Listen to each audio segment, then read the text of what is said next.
भारत के पड़ोसी देश बांग्लादेश में आगजनी और भीषण हिंसा हो रही है। हालात बेकाबू हो चुके हैं। देशव्यापी कर्फ्यू को दरकिनार करते हुए प्रदर्शनकारी बांग्लादेश के कई इलाकों में मार्च के लिए इकट्ठा हुए थे। प्रदर्शनकारी बांग्लादेश की प्रधानमंत्री शेख हसीना के इस्तीफे की मांग कर रहे थे। बांग्लादेश में भारी हिंसक प्रदर्शन के बाद पीएम शेख हसीना ने आखिरकार इस्तीफा दे दिया। सेना के हेलीकॉप्टर से शेख हसीना भारत आ गई हैं। आइए जानते हैं आखिर वे कौन से मुद्दे थे जिसकी आड़ में बांग्लादेश को जला दिया गया और बाद में हसीना को पीएम पद की कुर्सी और देश भी छोड़ना पड़ा। बांग्लादेश में सरकार विरोधी प्रदर्शनों के दौरान हिंसा में करीब 100 से अधिक लोग मारे गए हैं और हजारों लोग घायल हुए हैं। छात्रों ने ढाका तक मार्च निकालने का आह्वान किया था। मार्च का आह्वान ऐसे समय में किया गया जब देश भर में कर्फ्यू लगा था। इसके साथ ही प्रधानमंत्री शेख हसीना से इस्तीफे की मांग की जा रही थी।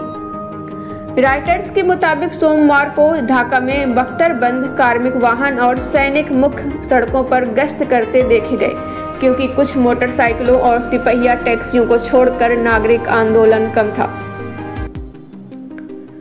दरअसल 1971 के मुक्ति संग्राम के बाद से बांग्लादेश ने पाकिस्तान से देश को आज़ाद कराने के आंदोलन में भाग लेने वाले लोगों के वंशजों को सिविल सेवा और सार्वजनिक क्षेत्र की नौकरियों में 30% कोटा दिया है।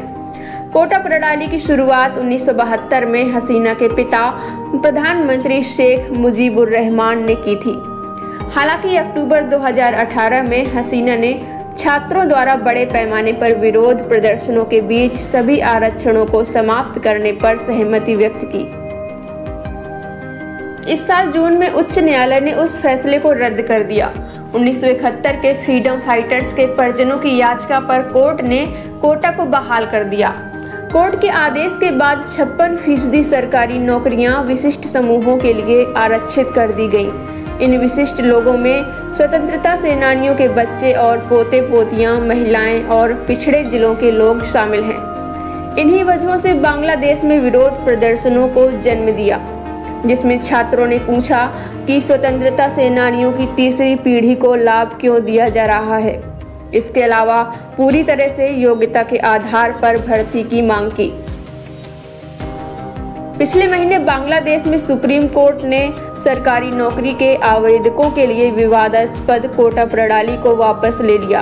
अपने फैसले में सुप्रीम कोर्ट ने 93% सरकारी नौकरियों को योग्यता के आधार पर आवंटित करने का आदेश दिया, जबकि अन्य श्रेणियों के अलावा 1971 में बांग्लादेश के स्वतंत्रता संग्राम में लड़ने वाले सेनानियों के परिजनों के लिए 7% छोड़ दिया गया।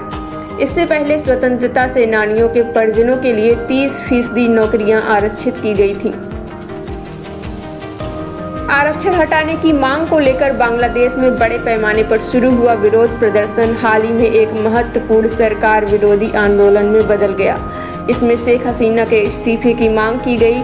डेली स्टार की रिपोर्ट के अनुसार आंदोलन के दौरान कहा गया कि सरकार को किसी भी तरह का टैक्स नहीं दिया जाएगा, किसी भी तरह के सरकारी बिल नहीं चुकाए जाएंगे। इसके साथ ही सचिवालय और सरकारी कार्यालय बंद रहेंगे।